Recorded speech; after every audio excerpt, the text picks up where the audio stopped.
నమస్తే, welcome to 1TV news.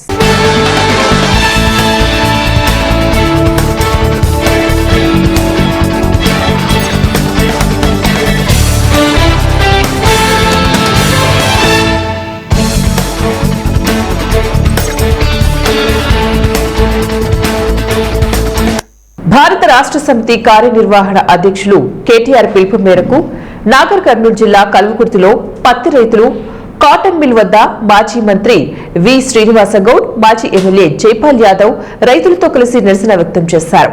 ఈ సందర్భంగా మాజీ మంత్రి శ్రీనివాస గౌడ్ మాట్లాడుతూ కేంద్రంలో బీజేపీ మరియు రాష్ట్రంలో కాంగ్రెస్ ప్రభుత్వాలు పత్తి కొనుగోలు, మొక్కజొన్న, వరి కొనుగోలు విషయంలో రైతులను విస్మరించాయని, కాటన్ కార్పొరేషన్ ఆఫ్ ఇండియా పత్తి కొనుగోలు కేంద్రాలపై ఆంక్షలు విధించడంపై తీవ్ర అసంతృప్తి వ్యక్తం చేశారు.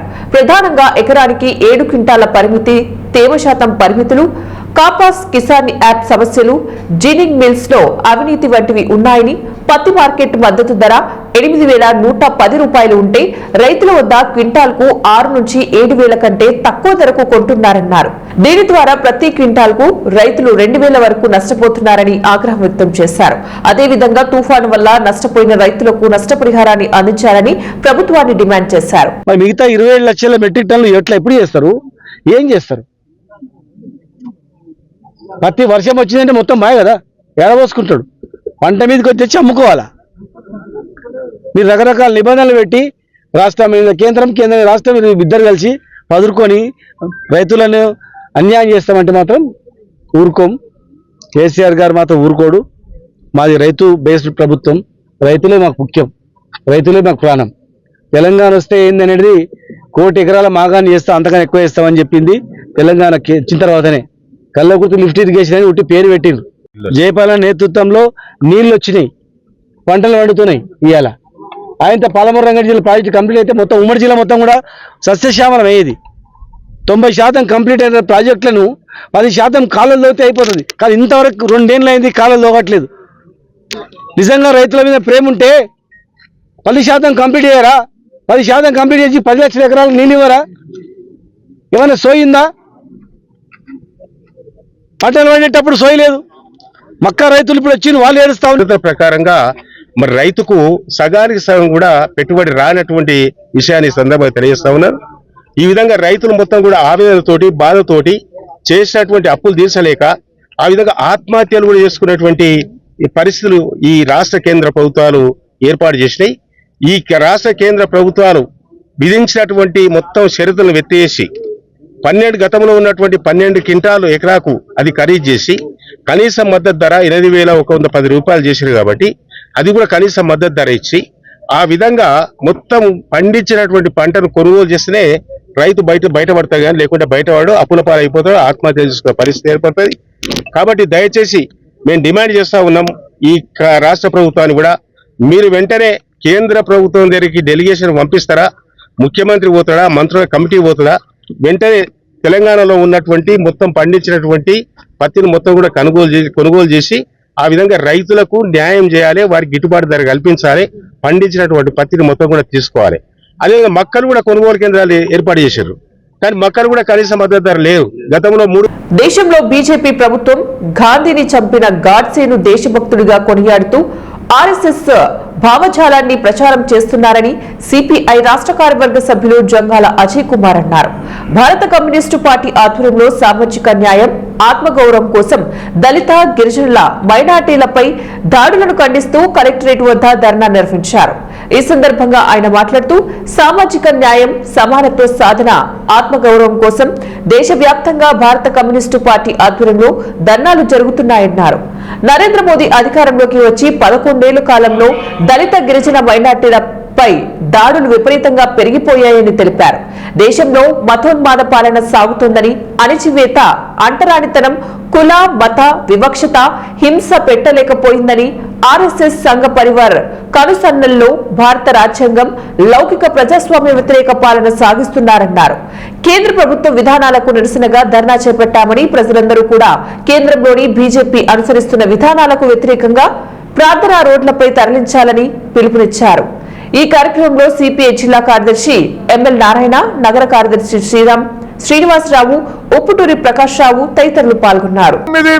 వేల పైచిలకు ఎస్సీల పైన తీవ్రమైనటువంటి నిర్బంధ కేసులు పెట్టడం అనేది జరిగింది. అలాగే ఎస్టీల పైన 12,900 చిల్లర కేసులు పెట్టడం అనేది జరిగింది. మహిళల పైన 4.45 లక్షల కేసులు పెట్టడం అనేది జరిగింది.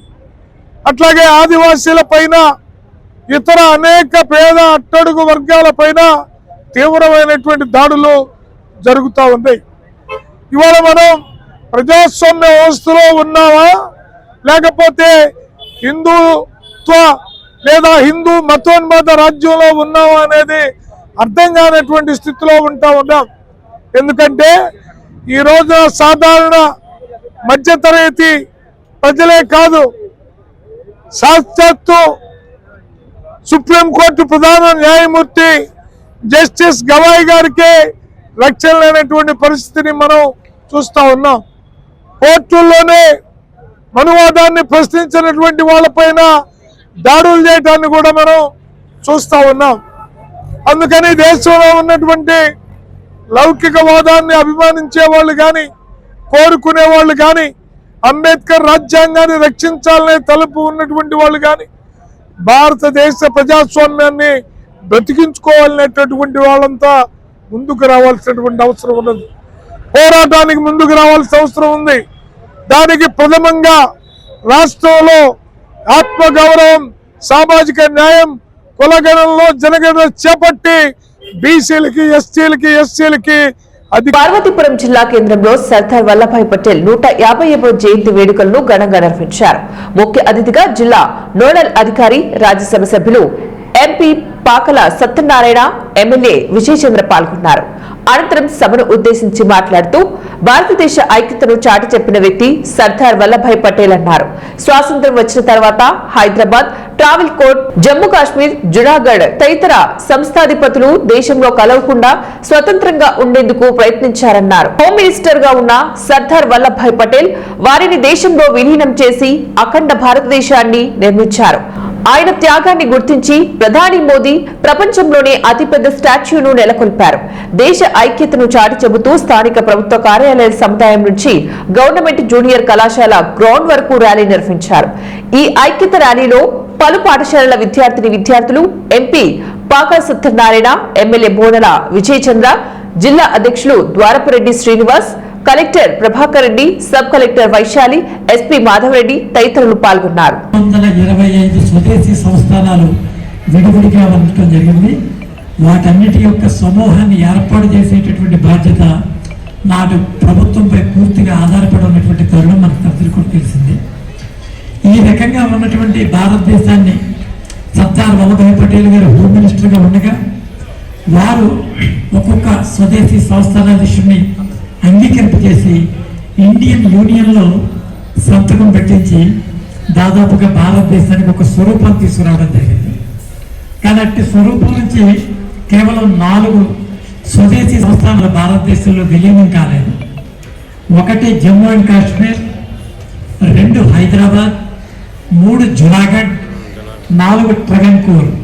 ఈ 4 భారతదేశంలో విలీనం కాని కారణంగా భారతదేశంలో ఐక్యత లోపించేటటువంటి పరిస్థితి మరొకసారి ప్రస్ఫుటమైనప్పుడు సర్దార్ వల్లభాయ్ పటేల్ గారు పోలీస్ యాక్ట్ ద్వారా హైదరాబాద్ మనం అంత గొప్ప వ్యక్తి ఇచ్చిన మెసేజ్ ని దేశం పట్టు, ఆ తర్వాత ఏదైనా దేశం కోసం ఏదైనా చేయాలి, దేశం కోసం ఎలాగైనా ఉండాలి, సాక్రిఫైస్ చేయాలనే వ్యక్తిలో ఆయన ప్రథమ స్థానంలో ఉంటారు. కాకపోతే ఆయనకి ఎన్డీఏ కూటమి ప్రభుత్వం వచ్చిన తర్వాత యూనిటీఎఫ్ స్టాచ్యూ అనేది ఇప్పుడు ప్రపంచంలో అతిపెద్ద స్టాచ్యూ ఆయనకి రికగ్నైజ్ చేయడం కూడా జరిగింది.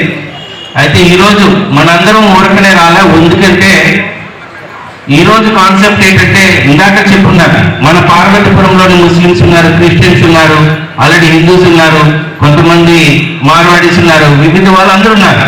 కాకపోతే అందరూ ఏమనుకుంటారండి, వీఆర్ ఇండియన్స్ ఫస్ట్, భారతీయులం, అలాగే తెలుగు వారు అని ముందు ఒక ఇవి తీసుకురావడానికి ప్రధాన కారణం, పునాది వేసింది ఈ మహానుభావులు అనే విషయాన్ని మహానుభావులను ఎప్పుడు కూడా మర్చిపోకుండా గుర్తు చేసుకోవాల్సిన అవసరం ఉంది. అందులో భాగంగానే కేంద్ర ప్రభుత్వం తీసుకున్న ఇనిషియేటివ్ ని మనసారా కర్మాన నిజంగా మీరు అప్రిషియేట్ చేస్తూ ఇలాంటి కార్యక్రమాన్ని పిల్లలకు కూడా తెలియజేయాల్సిన అవసరం ఉందని తెలియజేస్తూ ఈ కార్యక్రమానికి ఇచ్చేసిన మరొకసారి పక్క సత్యనారాయణ గారికి, అలాగే కలెక్టర్ గారికి, ఎస్పీ గారికి, సబ్ కలెక్టర్ గారికి, అలాగే జిల్లా యంత్రాంగానికి. మత్తు పదార్థాల నిషేధం మనందరి బాధ్యతని, పాఠశాలల ప్రాంగణాలు పొగాకు రహిత ప్రదేశాలుగా ఉంచేందుకు కృషి చేయాలని ప్రకాశం జిల్లా ఖమ్మం ఎంఈఓ అబ్దుల్ సత్తార్ అన్నారు. మంగళవారం స్థానిక గవర్నమెంట్ హై స్కూల్లో నషా ముక్త భారత్ అభియాన్ కార్యక్రమంలో భాగంగా భారతదేశాన్ని మాదక ద్రవ్యరహితంగా ఉంచేందుకు చేసే ప్రచార కార్యక్రమంలో యువత గరిష్ట సంఖ్యలో పాల్గొనాలని విద్యార్థులందరూ ముక్త కంఠంతో ప్రతిజ్ఞ చేశారు. ఈ కార్యక్రమంలో MEO 2 Srinivasulu, government high school విద్యార్థులు, ఉపాధ్యాయులు, సిఆర్పి తదితరులు పాల్గొన్నారు.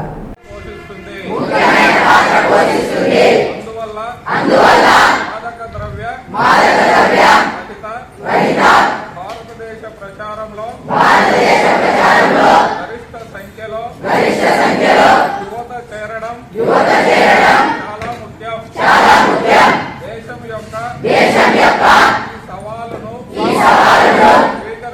స్వీకరిస్తూ ఈరోజు మనం నషా ముక్త భారత్ అభియాన్ కింద ఐక్యమై సమాజం కుటుంబం స్నేహితులు మాత్రమే కాకుండా ఉద్దేశం అర్థమైందా? ఈ అభియాన్లో నేను ఏదైనా చేస్తానని ఉంది. దాంట్లో లాస్ట్ పాయింట్ ప్రతీదీ చేస్తానని. ప్రతీది అంటే ఏం ప్రతీది అని? ఆ ప్రతిలో ఏమేమి ఉన్నాయి? ప్రతీది అంటే నేను మాదక ద్రవ్యాలు వాడను, వేరే వాళ్ళు కూడా వాడుతుంటే నేను చూసి ఊరికే ఉండను. అర్థమవుతుందా? అలాంటి ఏదైనా షాప్స్లో ఎవరైనా అమ్ముతుంటే కూడా అది కూడా వచ్చేసి పోలీసు వాళ్ళు కంప్లైంట్ ఇచ్చి అది కూడా ఆపుతాను. కానీ ప్రతి ఒక్క స్టెప్ని నేను వచ్చేసి తీసుకుంటానని దాని అర్థం అనమాట. ఓకేనా? మీరందరూ వచ్చేసి మీరే కాదు, ఇంకా స్టూడెంట్స్ కూడా ఉన్నారు, వాళ్ళకు కూడా చెప్పండి. మీరు కూడా వచ్చేసి నషా విముక్తిగా జీవితాన్ని మనము సాధిద్దాం. ఇంకా ఒక స్వాస్థ్యమైన భారతదేశాన్ని నిర్మిద్దాం. ఓకేనా? థ్యాంక్ యూ అన్న. కాంగ్రెస్ పార్టీ అధికారంలోకి వచ్చిన తర్వాత రైతాంగాన్ని విస్మరించిందని మాజీ మంత్రి హరీష్ రావు కాంగ్రెస్ ప్రభుత్వంపై ధ్వజమెత్తారు. మహబూబాబాద్ జిల్లా కేసముద్రం వ్యవసాయ మార్కెట్ ను సందర్శించి ధాన్యం, మొక్కజొన్న రైతుల సమస్యలను అడిగి తెలుసుకున్నారు. ఈ సందర్భంగా ఆయన మాట్లాడుతూ బీఆర్ఎస్ పార్టీ మార్కెట్ల బాట చేపట్టి ప్రభుత్వాన్ని ప్రశ్నించడంతో రేపటి నుంచి కొనుగోలు చేపడతామని వ్యవసాయ శాఖ మంత్రి తుమ్మల నాగేశ్వరరావు ప్రకటించారని, రైతుల సమస్యలు ముఖ్యమంత్రికి కనపడటం లేదని, ధాన్యం కొనుగోలులో రైతులకు పెండింగ్ లో ఉన్న 1400 కోట్ల రూపాయలను వెంటనే విడుదల చేసి మార్కెట్ యార్డ్ లో రైతులు సాగు చేసిన మొక్కజొన్న పంటను విక్రయానికి తీసుకువచ్చి 15 రోజులు అవుతున్నా కొనుగోలు చేయడం లేదని, కొంతమంది రైతులు మొక్కజొన్న పంటను విక్రయించి 15 రోజులు అవుతున్నా డబ్బులు వారి ఖాతాలలో జమ చేయడం లేదని, జిల్లాలో కురిసిన వర్షాలకు లక్షల ఎకరాల్లో పత్తి, మొక్కజొన్న, వరి పంటలు దెబ్బతిన్నాయని, ముఖ్యమంత్రి ఏరియల్ సర్వే చేసి ఎకరాకు 10,000 రూపాయలు నష్టపరిహారం అందిస్తామన్నారు. కానీ నేటికి నష్టపరిహారం అందించలేదన్నారు. విడుదల చేయాలని బీఆర్ఎస్ పార్టీ పక్షాన డిమాండ్ చేస్తా ఉన్నాము. అట్లే మేము గౌరవనీయులు దయాకర్ రావు గారు, అదేవిధంగా మా పెద్దలు రెడ్డి నాయక్ గారు వాళ్ళు కోరితే నేను 100 పడకల ఆసుపత్రులు శాంక్షన్ చేసిన. మరిపేడలో 100 పడకల ఆసుపత్రి, తొర్రూరులో 100 పడకల ఆసుపత్రి ఇచ్చినాం. ఏమైంది? ఇలా 2 డాక్టర్లే గెలిచిండ్రు. మరి డాక్టర్లు గెలిచినా కనీసం గిరి కూడా పట్టించుకోరా? ఇలా మరిపేడగా 100 పడకల ఆసుపత్రి ఆడనే ఆగిపోయింది. అదేవిధంగా తొర్రూరు 100 పడకల ఆసుపత్రి అతిగతి లేని పరిస్థితి ఉన్నది. అంటే మేము శాంక్షన్ చేసినా కూడా ఆ పనులు కూడా చేయించుకోరా అని అడుగుతా ఉన్న గౌరవ శాసనసభ్యులను. అదేవిధంగా పిహెచ్సి మా సత్యవతక్క ఆ రోజు అడిగితే నర్సింగిపేట పిహెచ్సి కానీ, పెద్దవంగర పిహెచ్సి కానీ 2 పిహెచ్సిలు శాంక్షన్ ఇచ్చిన. వాటి పనులు కూడా ఎక్కడేసి గొంగలిలాగా అక్కడిలాగా ఉంది. పెద్దవంగర పిహెచ్సి కానీ, నర్సింగిపేట పిహెచ్సి కానీ పనులు ముందుకు పోతున్న పరిస్థితి లేదు. ఇక పాఠశాలలు మన ఊరు మనబడి ఎంతో అద్భుతంగా జరిగింది. మన ఊరు మనబడి మొత్తం ఆగిపోయింది. పాఠశాలల్ని పట్టించుకునే పరిస్థితే లేదు. అయ్యా రేవంత్ రెడ్డి, నువ్వు కట్టే గురుకులాలు ఇప్పుడు 2 ఏళ్ళు అయింది. ఈడ కూడా కొబ్బరికాయ కొట్టేట్టున్నారు డోనకల్లా. ఏడాది కింద కొబ్బరికాయ కొట్టిరు. అదేందేమో ఇంటిగ్రేటెడ్ స్కూల్ కట్టమని. ఈ ఏడాది వరకు ఒక ఇటుక పెట్టింది లేదు, ఓ తట్టడి మట్టి దవ్వింది లేదు అని బీఆర్ఎస్ చేసినటువంటి మన ఊరు మనబడి ఎంతో మంచిగా డిజిటల్ క్లాస్ రూమ్లతోని డైనింగ్ హాల్లతోని మంచి తరగతి గదుల్ని నిర్మిస్తుంటే అర్ధాంతరంగా మన ఊరు మనబడిని ఆపేసి ఇవాళ ప్రభుత్వ పాఠశాలల్ని నిర్వీర్యం చేస్తా ఉన్నాడు రేవంత్ రెడ్డి. ఇవాళ ఈ విద్యా సంవత్సరంలో రేవంత్ రెడ్డి పాలనలో ప్రభుత్వ పాఠశాలల్లో 67,000 మంది పిల్లలు ఈ రాష్ట్రంలో తగ్గారు. ప్రభుత్వ పాఠశాలల మీద నమ్మకం పోయింది.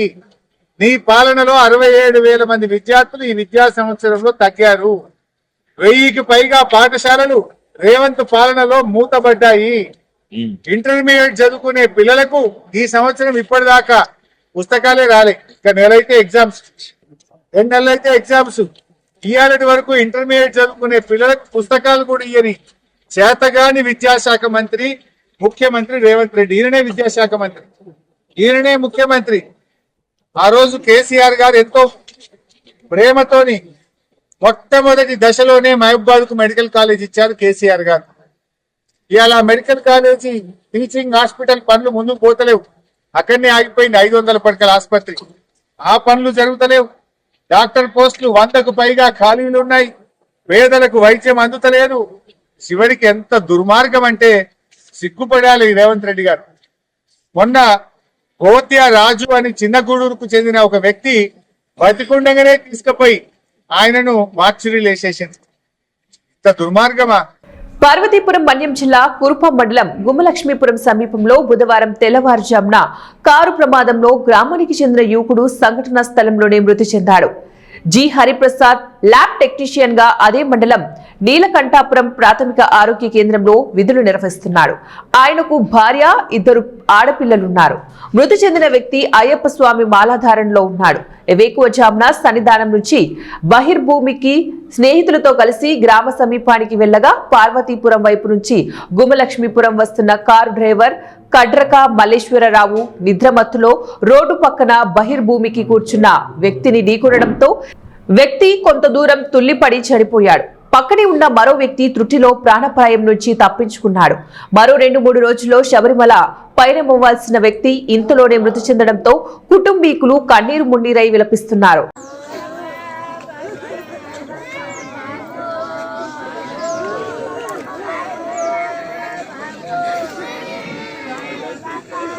తిరుపతి జిల్లా రేణిగుంట మండలం social integrated rural development society ఆధ్వర్యంలో యుఎస్ఏ వారి ఆర్థిక సహాయంతో రేణిగుంట మండల పద్మానగర్ లో ఉన్నటువంటి 60 కుటుంబాలకు నిత్యావసర సరుకులు పంపిణీ చేశారు. ఈ కార్యక్రమానికి జి పాలెం టీడీపీ సీనియర్ నాయకులు రాజశేఖరి రెడ్డి మాట్లాడుతూ పద్మానగర్ లో తుఫాన్ కారణంగా వరద నీరు ఇంట్లోకి వచ్చి నష్టం జరిగిందని, దీనిని గుర్తించిన సిట్ సంస్థ ఏకం యుఎస్ఏ వారి ఆర్థిక సహకారంతో 22 రకాల నిత్యావసర సరుకులు పంపిణీ చేయడం చాలా సంతోషకరంగా ఉందని తెలిపారు. ఏకం యుఎస్ఏ వారికి పద్మానగర్ తరపున ధన్యవాదాలు తెలియజేశారు. ఈ కార్యక్రమంలో రాస్ Child Fund India project director Ramesh Reddy మాట్లాడుతూ సిట్ సంస్థ ఎక్కడ విపత్తు వచ్చినా ముందుంటూ పేద ప్రజలకు సహాయం చేస్తుందని, అందులో భాగంగా ఏకం యుఎస్ఏ వారి ఆర్థిక సహకారంతో 22 రకాల సరుకులు పంపిణీ చేయడం హర్షించదగ్గ విషయమన్నారు. అలాగే ఈ కార్యక్రమంలో సిట్ సంస్థ ప్రధాన కార్యదర్శి మరుపూరి హేమాశేఖర్ మాట్లాడుతూ సిట్ సంస్థ మహిళలు మరియు పిల్లల కోసం పనిచేస్తుందని, అందులో భాగంగానే మొంతా తుఫాన్ కారణంగా పద్మానగర్ లో దెబ్బతిన్న 60 కుటుంబాలకు ఏకం యుఎస్ఏ వారి సహకారంతో నిత్యావసర సరుకులు పంపిణీ చేయడం జరిగిందని తెలిపారు. ఈ కార్యక్రమంలో సిట్ సంస్థ ప్రాజెక్టు ఇన్ఛార్జ్ తేజోవతి, వాలంటీర్లు మంజుల, మొబీనా, లక్ష్మి తదితరులు పాల్గొన్నారు.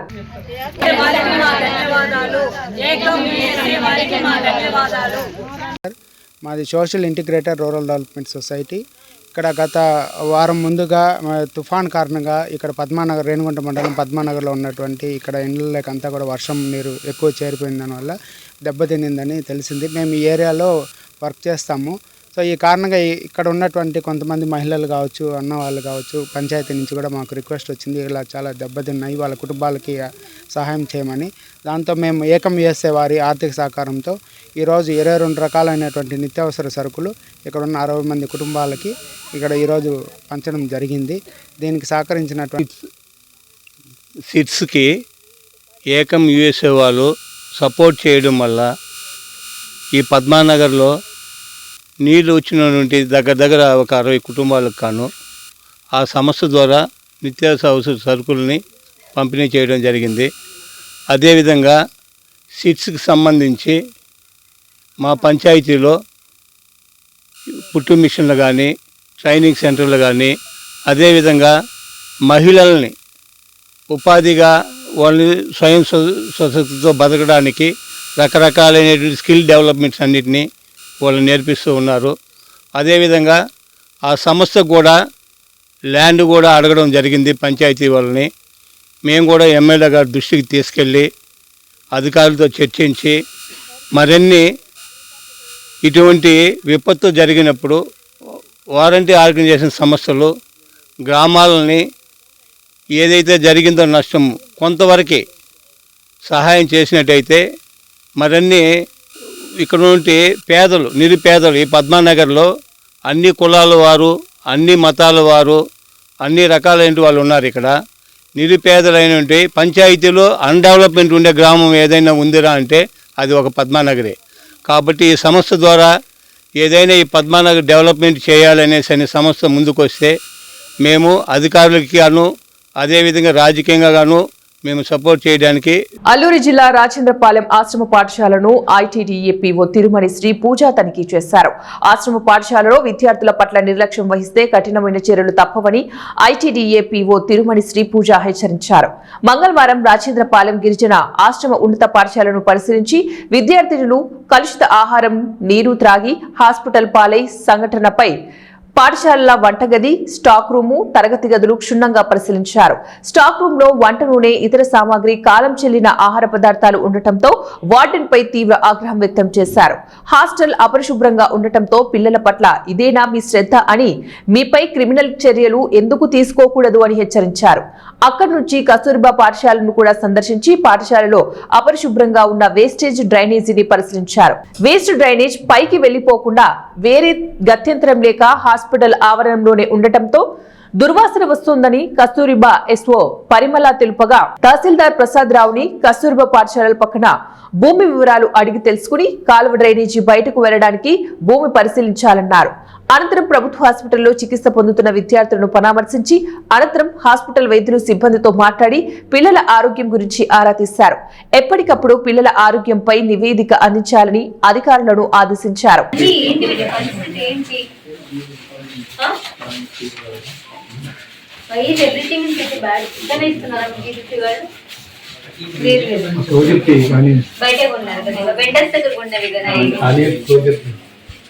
ఎందుకు మరి ఇట్లాంటి కొంటున్నారు?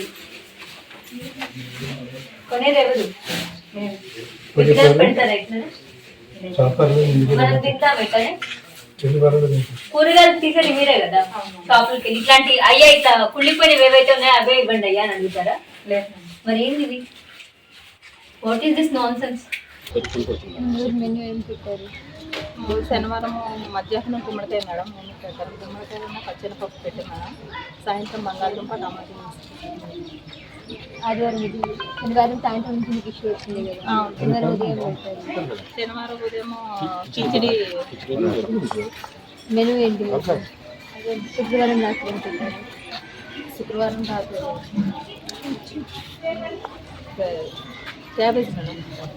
వెజిటేబుల్ నెంబర్స్ ఎందుకు తేడా వస్తున్నాయి? 7 అంటున్నారు, ఒకచోటి 20 అంటున్నారు, ఒకచోటి 40. ఎంతమంది పిల్లలకు మోషన్స్ అయింది? ఎవరు చెప్తారు కరెక్ట్? ఎంతమంది పిల్లలకు మోషన్స్ అయింది?